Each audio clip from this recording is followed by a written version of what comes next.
What's up, everybody? It's Thursday morning, January 7th, and I'm here with Dr. Jeff Borden, Chief Academic Officer at one of our fantastic partners, Campus.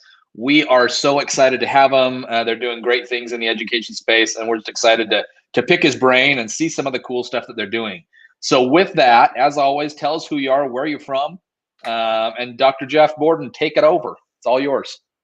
Thank you so much, Mark. Really appreciate it. Thanks for being here with us either today or if you're watching this recorded. Happy New Year for those of you that are on today. I hope that you got some chance to relax and rejuvenate over time. Today, I want to share with you what Campus is, what we're doing, and how we can start thinking about some of those top 3 technologies at an institution. I think that's a pretty bold statement to say that any technology fits into that top 3 category. But I want to see if I can't show you why I think that along with the LMS and the student information system, Campus really does fit into that category. And our partners tell us that this is accurate. I'm going to see if I can't show you why. Now, before I start, I do want to say, as the Chief Academic Officer, I'm a professor. I teach right now for some community colleges in Iowa. I teach for the Iowa Online Community College Consortium. I teach using Canvas, and so I know the product very well. Until just a couple of years ago, I was the Chief Innovation Officer at St. Leo University down in Florida. So as I have really started to approach technology in education, it has been through the lens of a practitioner, of a professor, of an administrator. I'm not really a techie. I'm just not afraid of it. You know, when I think about technologists, I think about sort of 2 ends of the spectrum. I know that there are the evangelists, sorry for the bad pun, but those evangelists are the people who unfortunately tend to sometimes overpromise and underdeliver. They say technology will fix all of our woes. I don't know if I buy that. But on the other end of the spectrum, I don't think I fit there either. And those are the cave people. Do you know the cave people? CAVE stands for Colleagues Against Virtually Everything. You probably know some cave people. You're probably thinking of a cave person right now. If you're not thinking of a cave person, be careful. It might be you. So let's hope that's not the case. I really think that most professors, however, most administrators, most staff, they fit somewhere in the middle where we're just reasonable. We want to see how something works reasonably, that something actually helps or makes us more efficient or makes us better. And when we can see that, we're willing to try, we're willing to be trained, we're willing to get that information. That's where I think we can start to talk about those top 3 technologies because they're highly efficient, they're highly usable, they're highly effective. And I think Campus fits into that. So in terms of this particular product, I want to share with you, when I was at St. Leo, I would assemble my team. And my team, I had folks that were in academic affairs, folks that were in student affairs, academic technologies. The library reported to me. I really am an academic. But I would get my team together and I would say, hey, what are the problems that our school is facing? And we had the problems that every school is facing.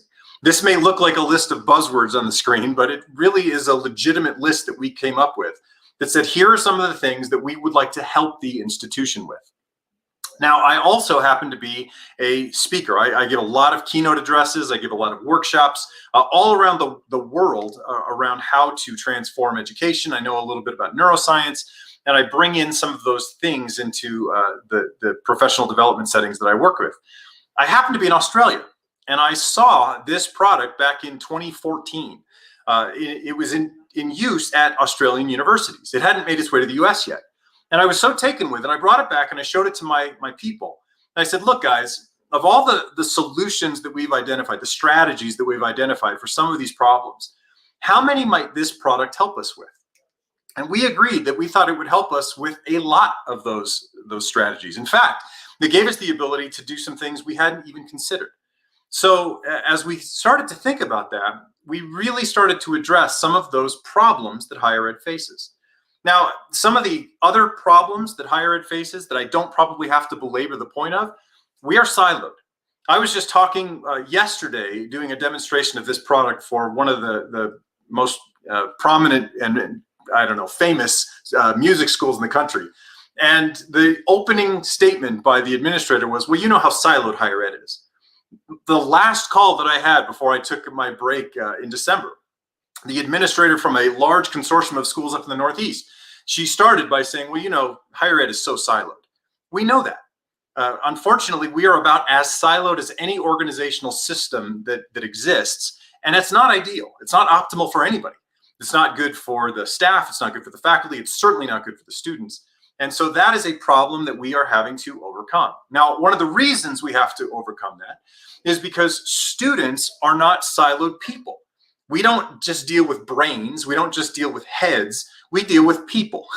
We deal with people who have struggles, people who have emotional issues, people who have support issues, people who have financial issues. We are constantly in a give and take.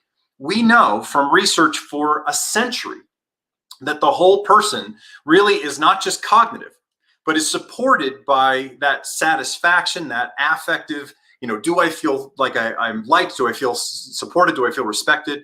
And the cognitive, do I feel like I can accomplish something? Do I have that mindset that says that I can move forward? If you look at Michael Stollard's book, Connection Culture, he talks specifically about the issues of a person trying to learn when they don't have the bottom support mechanisms of the learning triangle in place. Unfortunately, though, back even in the 1980s, Hilgard was reporting, we've stopped looking at affection and conation. In fact, most professors, most administrators, most staff don't even know the word conation. So as we start thinking about it, that's really quite problematic. But we know so much more about the things that go into making a student successful.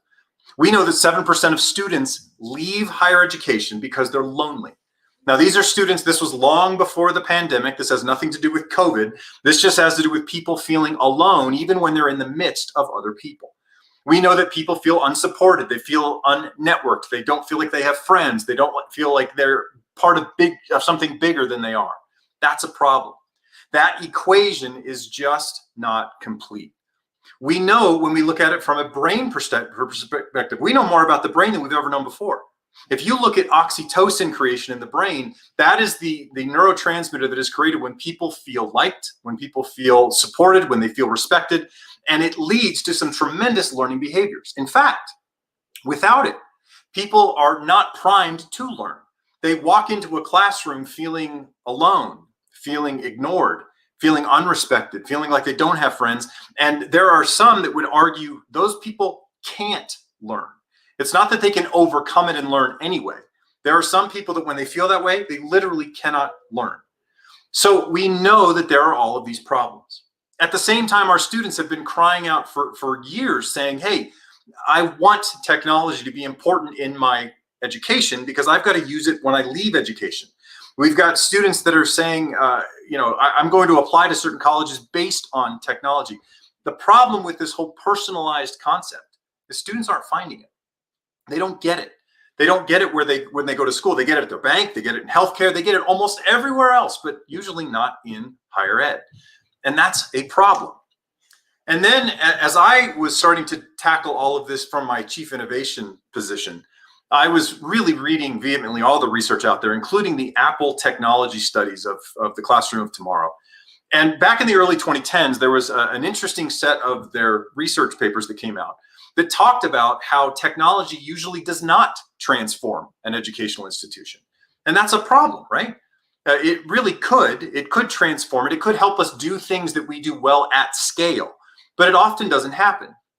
Now, some of the reasons that it doesn't happen is we take our eye off the ball too soon. We don't get the gains quickly enough that we want. We literally have to bring people through the change management process, which if you look at this life cycle solution, I love the first two categories. There's resistance and mockery when people literally make fun of the new solution until it becomes normed. But if you can get through that, once it does become normed, then people can start to drive efficiencies. They can start to say, okay, this tool was given to me to do my job, and now let me use it to make my job easier or do my job better. But even after that, then people can start to literally use that technology to drive innovation, to say, I don't think I was given this tool to do X, but I can do X in this tool and I can do it better. And so they literally start driving new things that they could try to do. I wanted this at St. Leo when it came to the student experience. I was really sick of my kind of career not having end-facing, user-facing tools that stayed with a person from start to finish. About the only tool that fit into that category was the learning management system. But a lot of schools don't use the LMS for on-ground classes. They don't require it be used for all classes. And when that happens, then it becomes, again, sort of a siloed experience. The only end-to-end solution at most schools is the SIS, but that's not front end, that's back end. That's a back office system. I really wanted something that would stay with people from the very beginning to the very end of their experience, possibly even moving on into their alumni years, that would allow them to just learn one platform, but have that platform consist of different kinds of content depending on where they were in their maturity cycle. So freshmen would see first year experience materials, they would see orientation groups, they would automatically be put into writing center groups. But then as a senior, all of that would go away in terms of content, but the platform stays the same. But it now serves up to them graduation materials. It now serves up to them things about internships, or that puts them in the career services group. So now they can have the digital experience that really augments what they could do face-to-face, which obviously is incredibly important for students who aren't on campus, but even helps the students who are on campus. So when we turned all of this on, we were super excited because we finally started to attack some of those problems that we talked about. We started to be able to deal with students who felt lonely because they had a new outlet, a new avenue by which to communicate and talk with people. It allowed us to have the digital experience that was mobile, that was web-based. They could download that app from the App Store, but we were excited to know that the experience was the same no matter what the platform was. We didn't have to try to sync the mobile experience to the web experience because it was one platform. But at the same time, we started to be able to connect people to people. We were able to get them to the offices they needed to go to, the departments they needed to go to. We could help them join events and causes and groups. They could even build some of their own outlets if they wanted to. And it really started to change our stripes. So there are a lot of problems that we're all dealing with. And the nice thing about sitting in the ecosystem where we do is that it allows us to wrap around all those important other tools, really making them an aggregated experience. Now, here's what that looks like for a lot of our schools. And this is even some of what it looked like for us at St. Leo. We had an existing portal. It was just an old Microsoft 2013, SharePoint portal, and it was just a link farm. The two main kind of portals I've known in my higher experience are link farms, Lucian and SharePoint. They just get you to a tool. Now, sometimes people can gate those so that you only see the tools you're supposed to see, but usually that's not the case. Usually it's all the tools that are available, some of which if you click on them, you're going to get an error. Some of them you're not supposed to be in because you're not staff, you're not faculty, you're not a student, whatever. That was driving us all nuts because this is golden real estate. This is that place where in life, people go into that central hub and they start to communicate with their friends, their jobs, their employers. If you look at the other business tools or the social tools that are out there, this is how people start to communicate, start to connect. But that's not happening in most higher ed experiences. It's just a link farm. And so like a lot of other IT leaders, like a lot of other academic leaders, I was really sick of that experience. I wanted something better for our students. Now, what that really kind of resulted in was taking the ecosystem, the learning ecosystem, and making sure that it all looked and felt like one thing. Now, the reason we were able to do that was because of campus, because it was the launch pad to get you into the LMS, to get you into Office 365, to get you into the other tools that we were using. And then when you were done, you came back into that central hub. And in that central hub, you not only had those tools that you were going to, but you also had communication. You also had notifications. You also had other things that we were integrating into the experience. So not only was it the list of tools, but in a lovely way, it was just the tools you needed. It wasn't all the tools. We had 84 of them in our original portal, but we were only surfacing 20 of them to students and a different 20 of them to staff and faculty. We were giving the right tool to the right person at the right time. Some of them we would put in their menus and others we would allow them to put in their menus themselves. Some were required, some were optional, but it really wasn't overwhelming. We weren't forcing the paradox of choice on them. We gave them those integration elements and we also pushed through notifications. So a lot of the other tools that we had in our ecosystem, they drove a lot of notifications, mostly through email that wasn't read. Now we could take those same notifications and push them through that sort of central hub, that front door experience. and people could see the stuff they needed to see. When I posted an announcement in my classes in the LMS, it posted here also. When the student information system said, hey, your bill is due in 10 days, that posted here in addition to the email that was sent by the SIS. So now we had a very different integration story at our institution. Now, we do that at campus through this really cool middleware called Flow. It's very much like Oracle Service Bus or MuleSoft or some of those ESBs that are out there. But it really just connects everything to everything. And so it allows for those sorts of push and pull notifications and data and information to flow back and forth really, really effectively in a higher ed context. At the same time, we wanted to personalize the experience. And I've already alluded to this. That's exactly what we were able to do. I hope you notice on this screen, this is a menu that would be in our system, and I'll show it to you live here in just a minute. But in terms of this menu, notice that 3 of these menus are student menus, but they're different. They're all different because those students are different. Some of the students may be in the military, some may be an athlete, some may be in an honors program.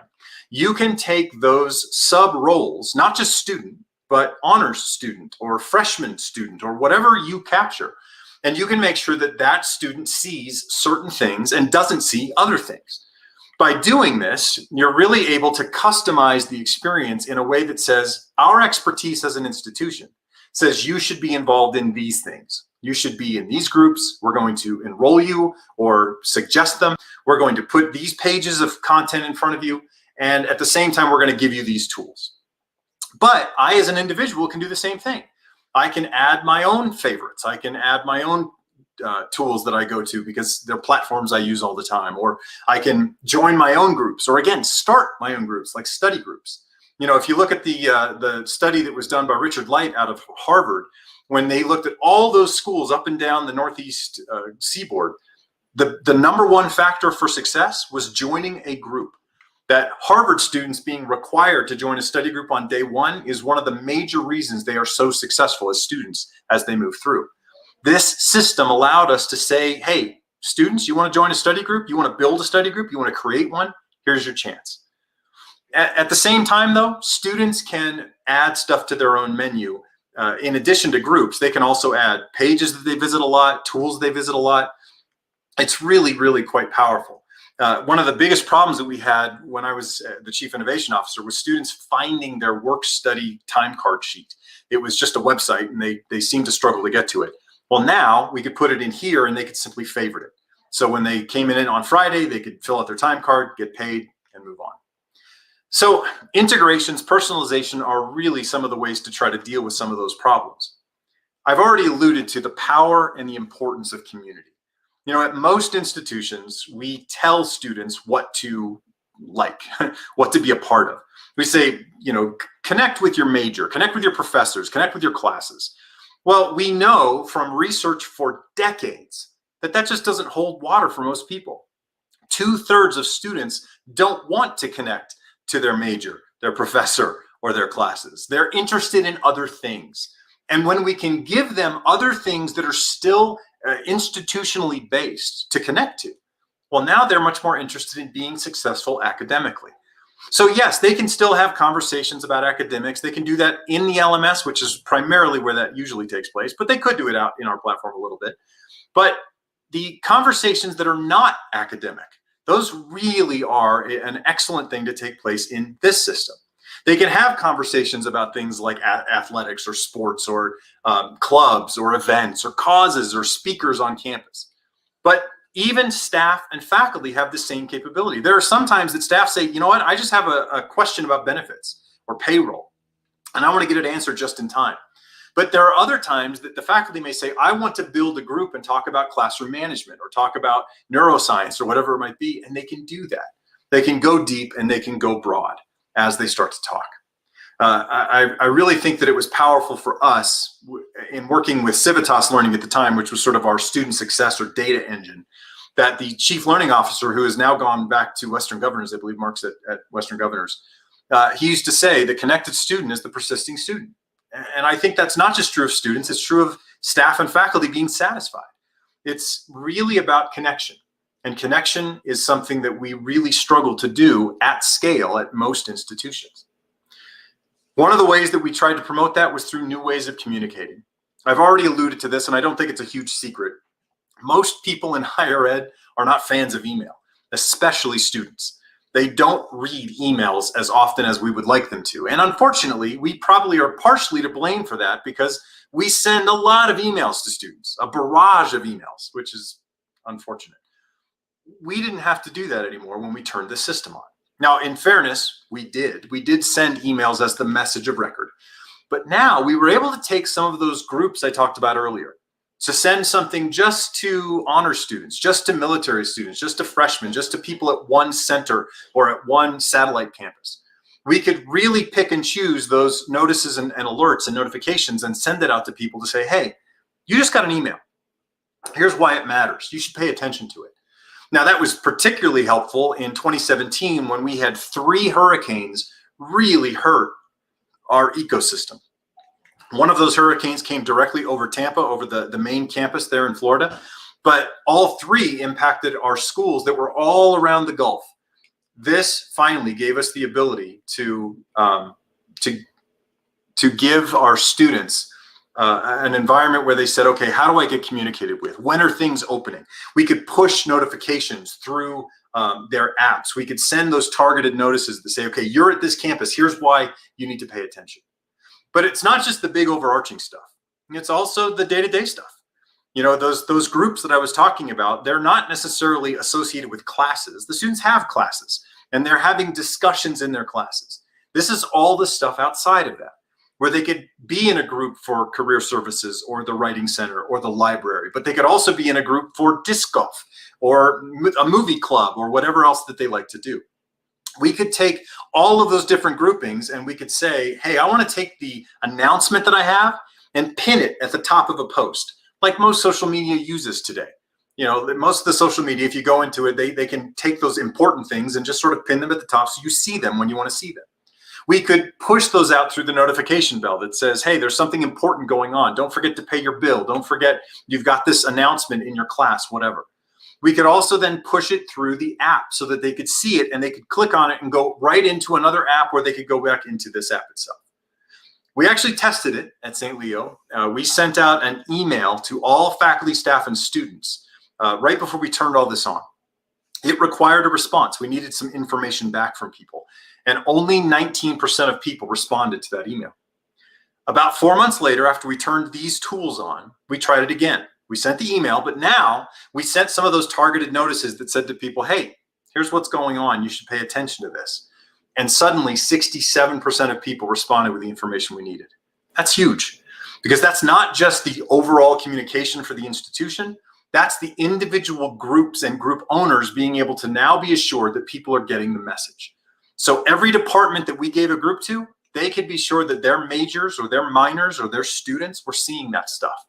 Those groups that were for faculty or staff could be sure that their people were seeing their stuff. It was really quite powerful. And then all of that leads to the sort of last problem solver that we really try to provide, which is new kinds of data.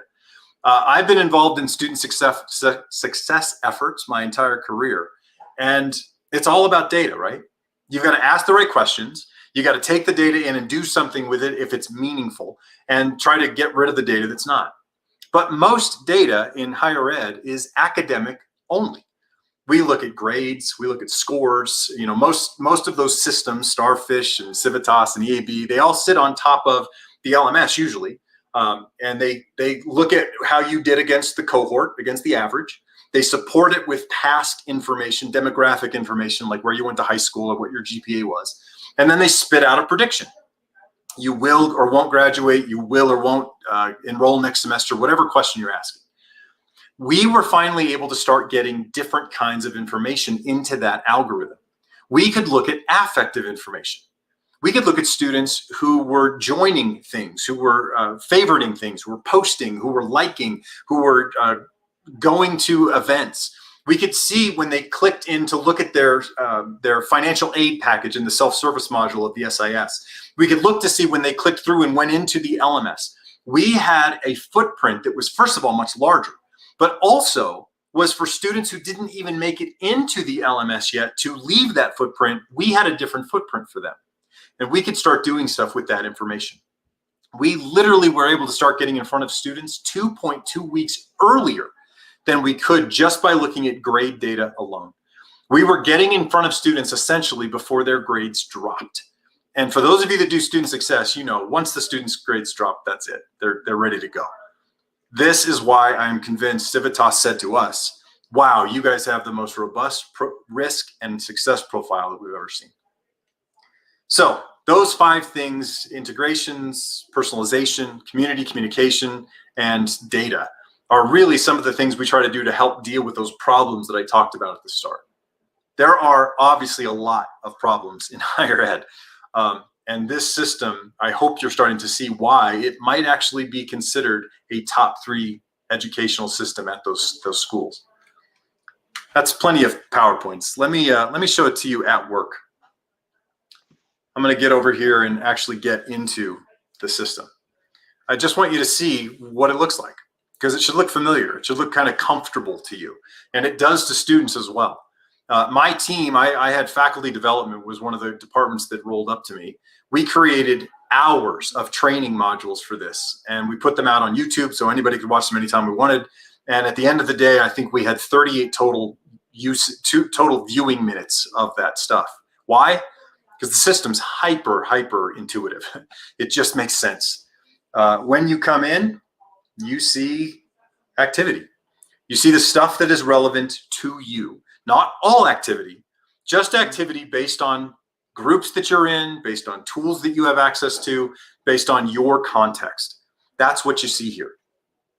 Now, that stuff can include all kinds of things. It could be posts from other students. It could be posts from faculty, from staff, from department administrators. Maybe there are events that you're being invited to join. You can start to see what those events might be, and you can say, hey, I want to join that. You can take polls. There's all sorts of stuff that's just activity. Now, that said, I know that a lot of people, especially as you get older and older in age, they don't go through activity feeds. That's sort of a young person's play these days. And in that category myself, I don't go down the activity feed when I come into this system. What I do is I go up here to the notifications area, because what we've done is we've taken the most important stuff out of the activity and we've put it up in the notifications. So if I've got that notice coming from the student information system that says, don't forget about your bill, if I've got that announcement coming out of Canvas that says, hey, you've got something going on in your class, grades were posted, or don't forget this assignment that's coming up, that stuff shows up here. So it's the important stuff. Now, there are some conversation elements that can show up here, but they're only those conversation elements that are posts in groups that I'm in that are made by group administrators, not by everybody, but by group administrators, thereby elevating those sort of announcements into saying, hey, this is important. You should pay attention to this. So if I want to see the conversations that are just going on in the groups, I can see those all here, or I can go to the group itself and see them contextually. But if I want to see just the important stuff, I can go up here to notifications. Now, what's really cool, I already mentioned this to you, this works on a phone in a very similar way. Now, it's not exactly like this. It's a legitimate phone app. So you go to the iOS store, you go to the Android store, you download it. But basically, it looks kind of like this. Instead of that menu being over on the left, it's now a click. And instead of that those widgets being over on the right, it's clicking and swiping. So again, students are seeing the same thing that their peers are seeing, regardless of the way they come to the table, regardless of the device. And that's really, really important. But as we start to look at this, I hope you're also really seeing just how intuitive this system really is. Not only do you have the ability to see those notifications, you can chat with people, you can have that sort of instant messaging conversation, one-on-one, one-on-10, one-on-20, whatever you like. We see this used a lot by advisors, especially during the coronavirus stuff we've been dealing with. A lot of advisors will have a group where they can talk with all of their advisees, but then they will actually just have the one-on-one conversations here. At St. Leo, we actually took this conversation and pushed it into Salesforce so that we could connect it to an individual's record. At the same time, people have the ability to make certain settings for certain things. They can say, you know what, I want to be notified about certain types of communication sometimes, not always, not for all, and they have the ability to turn things on and off. I think this is one of the reasons why especially our students paid more attention to our communication, because they could say, I don't want to get an email every time something happens. I just want to get emails for these 3 important things. And that's exactly what they would get. And then I want to get something pushed through the app for these 5 things, and that's what they would get. And then as a result, they seem to pay more attention. Now, again, they can't turn everything on and off. I talked before about those notices and those alerts and things that you sent out. They can't turn those off. Those are things that the school determines, hey, we want to create an alert and we want to send it to this very specific audience. We want to send it just to honor students, just to the military, or to admins, athletes, and at-risk students, or whatever. And you can now send that alert. You can post that alert. You can get that information to people. You can choose the methods in which you want to send it. You can say, I want to send this as a push notification. I want to send this as an SMS. I do want to send this as an email. Now, when we were doing the hurricane stuff, we were sending it out definitely through all of the omni channels that we could to say to students, here's what's going on. Here's when your campus will open again. Here's when classes will start again. Here's what the Zoom information that you need, whatever it might be. So you can't turn off everything, but you can turn off some stuff, which really did improve the communication options for the students. At the same time, the students would have access to certain things in their menu, but not everything. I hope that you see this is not 84 links, and this is not even the tools, just the tools themselves. Most students would just see a couple. They would see 5, 6, 7, depending on where they were in their progress. We could add them as we saw fit. When a student became at risk, we could literally have that flag tell our system, the campus system, automatically, say, hey, put this student in the writing center. Give the student smart thinking or tutor.com, or put that tool in their menu, and don't let them remove it. So students would see, like I said, 5, 6, 7 of those. Some of them were required, some of them were optional, but the students could then add other stuff to their list. They could favorite stuff, they could add it into their menu. If they're getting close to graduation, for example, they could say, hey, I want this graduation stuff to be here all the time, and there it is. So the digital version of their campus, they could now interact with and enable and empower themselves to get through it, not just face-to-face, not being forced to use the phone, not only using email, but using the kinds of tools that they're used to in 2021. In addition, though, to those tools, a lot of students, as they go through the system, I do want to point out, they don't use this menu over here on the left. Again, this is probably showing age a little bit. The students tend to use search. They'll just come in here and say, all right, let's take a look at the word career. So let's say I'm a junior and I'm looking for something in career services. There's everything in our system that has the word career associated with it. Page content, titles, groups, whatever it might be. In fact, I can even segment it, and I can see where all of these different things actually live. And then I can just go there. So those forms that are so important that everybody's always trying to fill out, no matter where you house them in the system, people can just search for them and find them. You can find people, you can find pages. So as people start to navigate through the system, again, without having to worry about seeing 80, 100, we talked to a school not too long ago that had 400 links for people to use. That's crazy. They don't have to see 400 links. They only need to see the ones that you think will make them successful and have access to the ones that they can access, and only the ones they can access behind the scenes. Hey, Jeff. Yeah, really quickly, there was a question from Seth Goldstein on here that says, does a student know, you gave that example a little while ago, maybe we have a student that's struggling that we want to get them some extra help. Does that student, will they know that they're flagged for being at risk? It's a good question, Seth. The answer is whatever the school decides to do with that. At most schools I've ever seen or worked at, the answer is no. Most students are not told, hey, you're now an at-risk student. You could.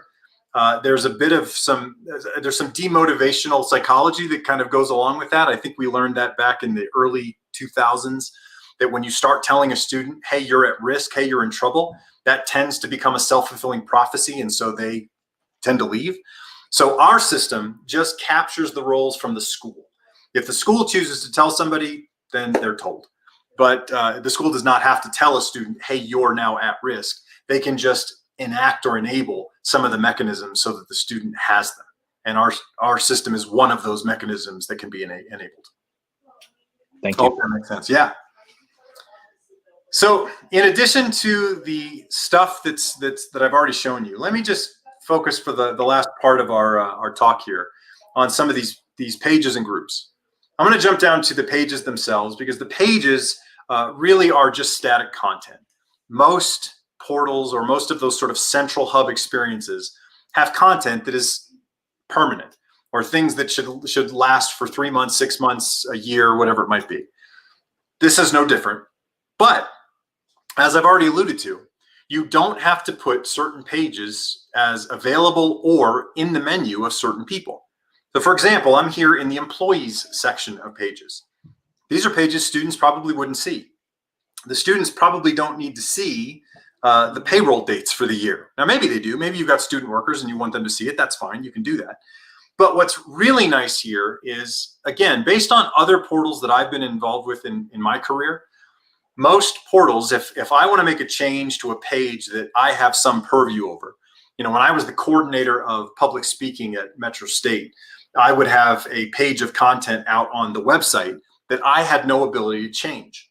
I had to put in a ticket. I had to wait 48 hours, and hopefully they would change it. And there was no problem in translation, that there were no spelling errors or whatever.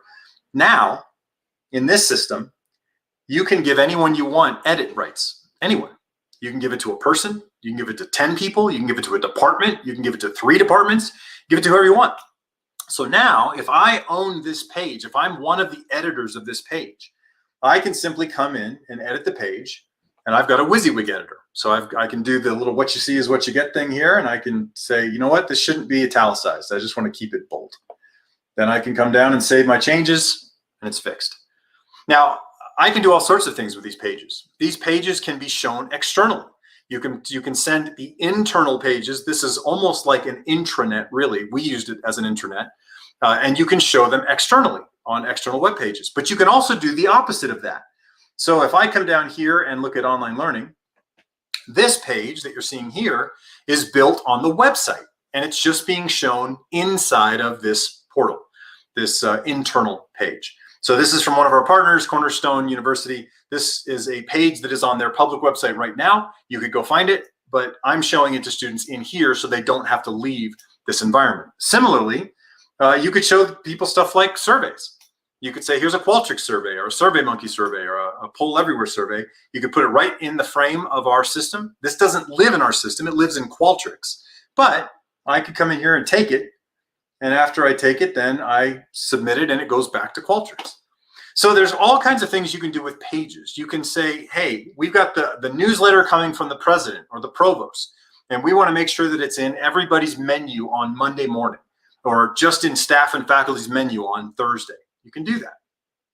The pages are really customizable in terms of who has access to change them, who has access to see them, who is required to see them, who is optional to see them, stuff like that. But in addition to pages and tools being really personalized, we've got groups. And I've already mentioned to you just how important I think groups is in that learning triangle conversation. When you start talking about the need for people to walk into the classroom feeling supported, feeling respected, feeling satisfied, feeling like they have friends, this is one place that can start to take place. Now, yes, for some students, they want that to be a face-to-face experience. Great. But for some students, they would prefer that it be a digital experience. That's how they grew up. That's how they're used to working. This gave us the ability to do both. For those on-ground students that were on campus, they could still meet and work with people and gain friendships that way. But now a whole other group of students could start to make friends digitally. They could come in to some of the different kinds of groups. And let me just show you some of the group types that a lot of the schools that work with us use. We've got the all groups, the institution-wide groups, all students, all employees, all staff. Almost every group using us right now has some kind of coronavirus-based group. Why? Because here's the place to answer questions or ask questions or find resources. Here's what the CDC is saying, or here's what the federal government is saying about COVID and the response of higher ed, whatever it might be. But people can literally come in and start to see information that is either presented or ask questions if you'd like to give them that ability. So there's the all groups that a lot of our institutions use. There are also the majors, the department groups that most of our schools have. So if I'm a nursing student, what's really great about the system is when we connect to your student information system, if you say, okay, all nursing students should automatically be enrolled in the nursing group, done, it'll happen. All minors, all majors, whomever you want, you can make them public so people can join them just to see, hey, is that a major I might be interested in? Or you can make them private and invite only. If I am in the nursing group, well, now I can come in here and I can find those application forms that I need. You know, every department that I know has 20 to 50 forms that somebody has to fill out at some point during their educational career. Now you can house them all in a nice contextual bucket. You can have links here, you can have forms here, you can have whatever you'd like. We can start to build events. We can say, you know what, not only are these past events that we had, we want to build a new event. We want to invite new nursing majors, perhaps. We're going to have an open house, or we're bringing in a guest speaker and we'd like people to know about it. Well, as soon as I create this event and I can track attendance at this event, you can utilize a QR code to say, hey, I was there. You can scan people in. As soon as I do that, well, that event now becomes something that I can track. It becomes part of my calendar. I can add it to my phone. I can add it to my iPad or whatever it might be. So all of the stuff that you see in terms of these groups is highly important and effective in terms of communication. Even this info tab, students on phones love this info tab because they can come in here and just quickly see the phone numbers, the email addresses, whatever it takes for that particular group or organization.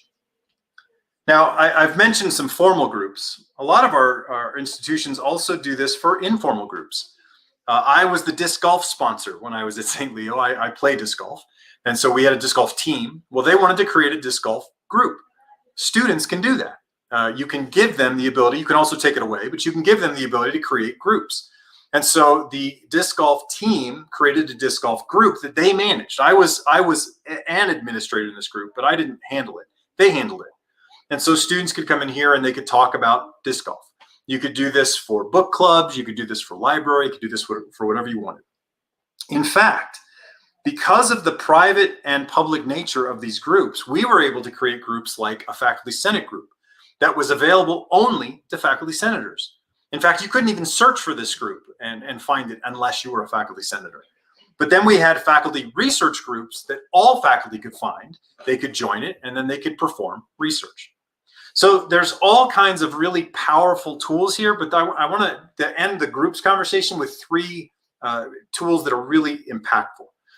The first question that I usually get when I show this to staff and faculty, in fact, this happened back in 2015. I showed them the group capabilities and they went, whoa, that's great. I love being able to communicate with students in all these omni-channel ways, but do I have to monitor these pages? I don't have time for that. The answer is no. And the reason for that, there's three reasons. I'm going to give you one reason that's not ideal, but two that I think are excellent. First of all, in these groups, if I am a group administrator, I can choose what kind of conversations we have here. In other words, I can say only let group administrators post here. That makes it an announcement channel, a one-directional, unidirectional feed. And that's fine. We usually recommend people don't do that because students like to have conversations. They like to help their peers with answers. They like to see how peer questions are answered, things like that. But you can turn it into a one-directional channel. That's completely possible. But beyond that, let me just come back here and show you something that I think is even more powerful. First of all, we can ingest an institution's FAQs. So if I start to ask the question, what is financial assistance? Before I even finish, the FAQ has popped up. Now I can click on that and I can see the answer. So I can see what the formal official answer to that is. And this can contain links or phone numbers or email addresses or whatever you'd like. So I don't even have to post that FAQ. It's been answered. It's right there. That I think is really powerful and really interesting. But there's one thing that we do that even goes beyond that I think is even better. And that's this. If a student were to type something like, I can't register, we are monitoring our system all the time for everything that's typed. for everything that's clicked on, for everything that's used. As such, we can then notify people when certain actions or activities take place, including the use of certain words or phrases. We can alert different people that different things have been said. When a student says, I can't register, that notice, that little string can automatically be sent to the registrar's office. You can send it to everybody in the registrar's office, or 2 people or 5 people or whoever you want. They can see that information. And then, just like we've experienced with other schools that use us, those registrars can go in and say, hey, I got this, I'll take this student. They can look up that student's record, and they can literally click back in and follow up where that student posted and say, try again. Or, you know what, why don't you call me? Or can we chat? Or come by the office, or send me an email, or whatever the appropriate action is based on privacy and all those sorts of things. But the student can have a conversation in almost real time by getting their problems dealt with, because our system can notify you when a word or a phrase has been used. At St. Leo, this really took off. We started using it with the parking ticket office because students didn't know how to get rid of the hold on their account. Our librarians said, can you please alert us when someone says that I have a research paper? And we said, why do you want to be alerted to that? And they said, we've got resource librarians that students don't even know exist. And so a student would post something like, I've got this really big research paper due. A librarian would be notified. They would go in and look at the context of the statement, and they would say, hey, I'm a librarian. I can help you with that if you'd like. Come by, or use Eric, or let me help you with APA, or whatever it might be. This really takes off like wildfire around most campuses, because they start to see the power of being able to connect people in real time.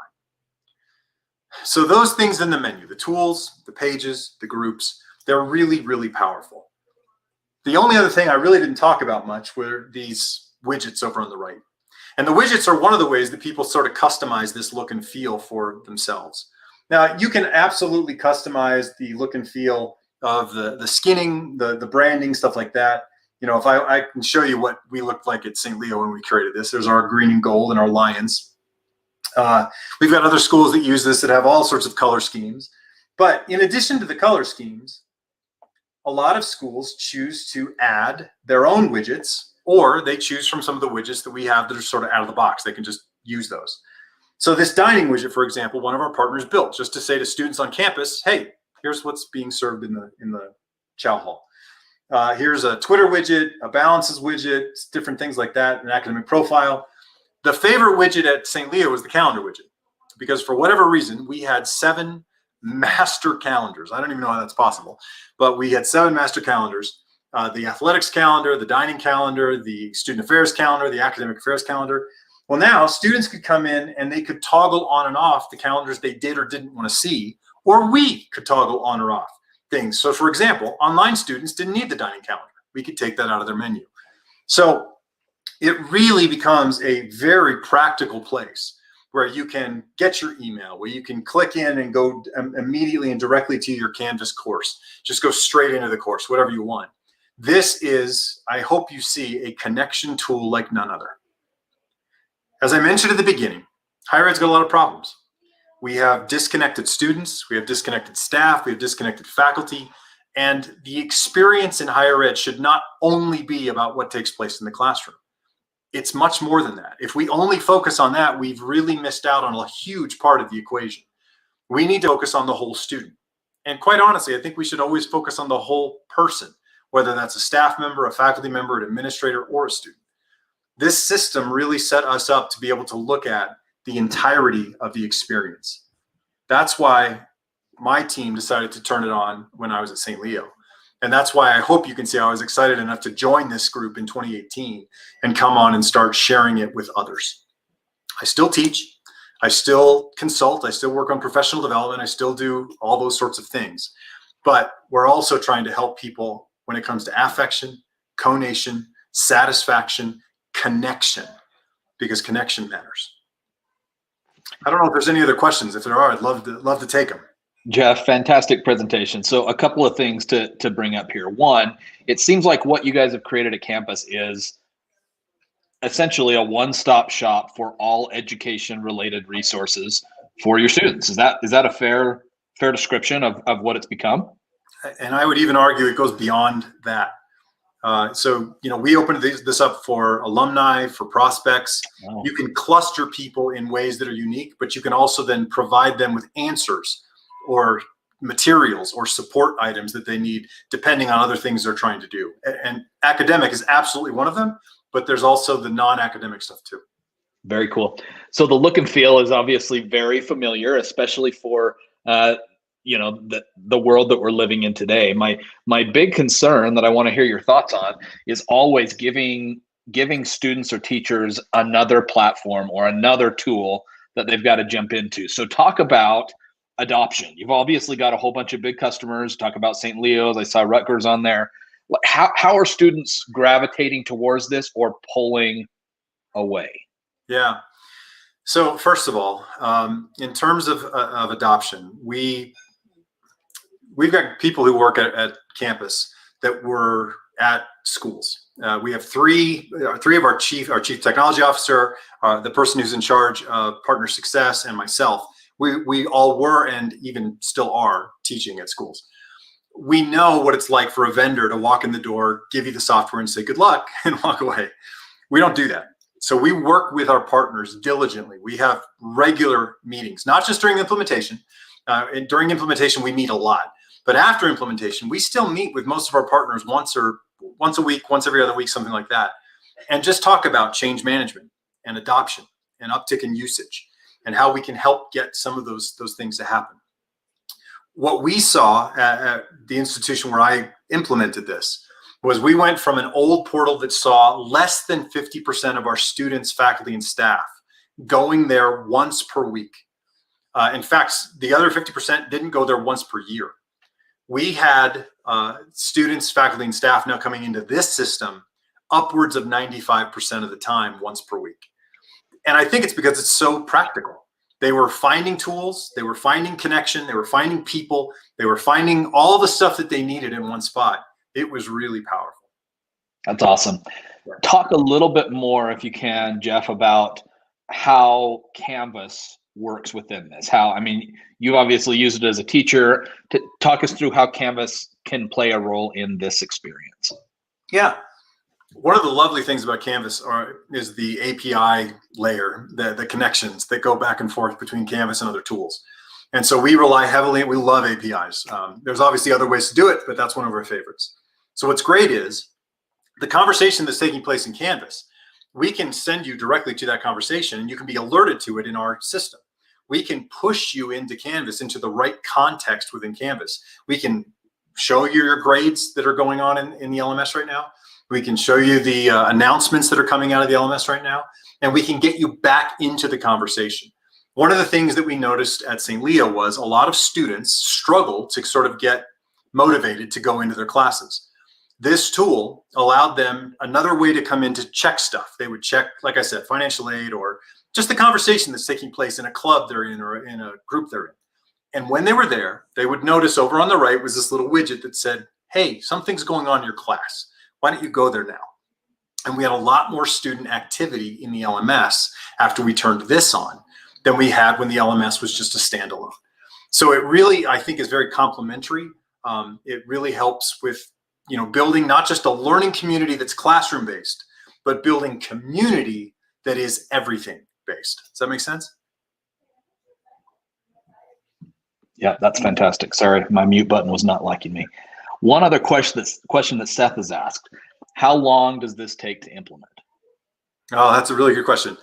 I'll give you the company answer, but then I'll tell you realistically. So we can turn on an instance for somebody in an hour. It doesn't take much for us.